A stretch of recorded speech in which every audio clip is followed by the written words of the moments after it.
Sunday. I am Jason Siegel. The Patriots and Jets head into tonight's matchup with both teams tied for the lead in the NFC East with the Buffalo Bills. Adam Magaletta is in studio for a preview of the marquee matchup. Hi everyone, I'm Adam Magaletta, and here's your Patriots preview.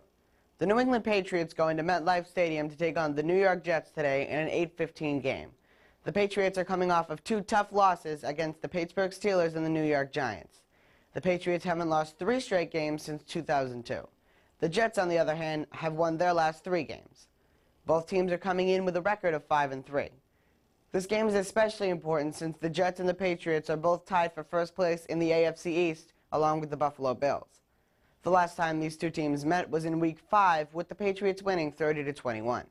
As far as injuries go, the Patriots have offensive tackle Nate Solder, running back Kevin Falk, safety Patrick Chung, and linebacker Gerard Mayo all listed as questionable.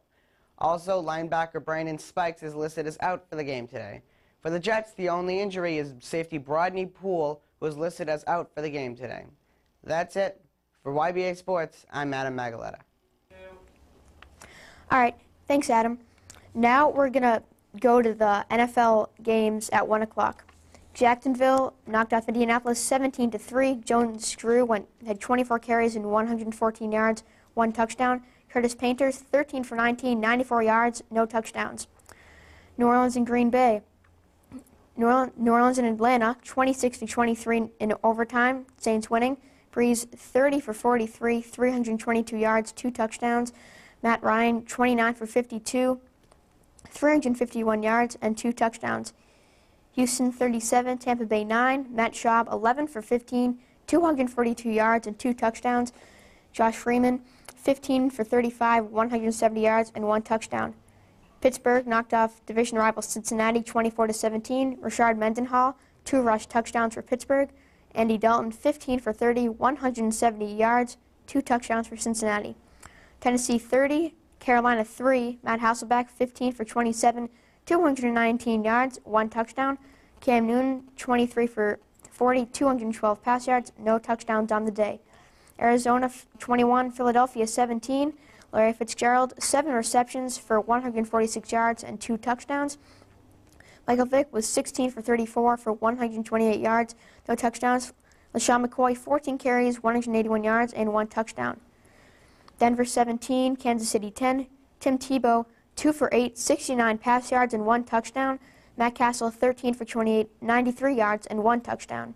Buffalo 7, Dallas 44. Ryan Fitzpatrick, 20 for 31, 146 yards and 1 touchdown. Tony Romo, 23 for 26, 270 yards and 3 touchdowns.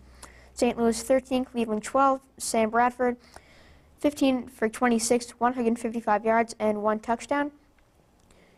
Colt McCoy, 20 for 27, 218 yards, no touchdowns. Last game, Miami 20, Washington 9. Rex Grossman, 21 for 32, 215 yards, no touchdowns. Reggie Bush, 14 carries for 47 yards and 2 touchdowns. Matt Moore, 20 for 29, 209 yards and no touchdowns. The Philadelphia Phillies are shocking the world again of signing another big-name pitcher. Unfortunately, that pitcher came from the bewildered Boston Red Sox. Jonathan Papelbon will not be doing his famous jig this year for the Red Sox. The top closer agreed to a 4-year, $50 million deal with the Phillies. The monster deal is the largest ever to a reliever. Earlier in the week was reported that the Phillies had offered a $44 million to their former closer, Ryan Madson. With Papelbon shipping out of Boston, the Sox will need a new tune in the 9th inning. There is a standing debate going on between boxing and mixed martial arts.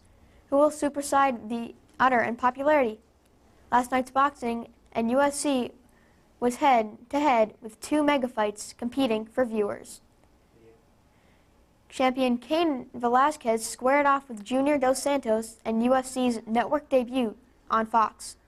The match was a quick one as Dos Santos knocked out Velasquez in 1 minute and 4 seconds. Manny Pacquiao and Juan Marquez went head-to-head on HBO.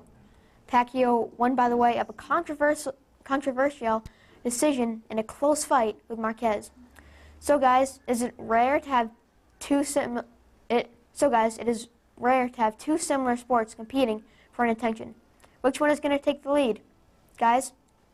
All right, thanks, Jason. If you ask me personally, I'd definitely say UFC because it just seems like it's obviously a lot more physical, and it seems like people these days like more physical and violent stuff. And boxing has just been around for so long, and it seems like it's kind of losing it. So personally, I like the UFC, but what do you guys think? Well, actually, I like boxing because boxing, I mean, it's been around for so long, very popular sport. I mean, it's just like there's been some great boxing matches, so yeah, that's why I like boxing. How about you? I personally think UFC just because it's on the rise and it's new. A lot of the youth like it. And like I said, boxing will always be around, but I just think UFC, all in all, would be the sport that'll have way more viewers, I think, at the end. All right, back over to you, Jason. All right, thanks, guys. Penn State is dominating the headlines recently. When we come back, the controversy dominates our backtalk set when we discuss what to do when faced with seeing someone doing something wrong. That and a big hit by Bruins forward Milan Lucic when we come back.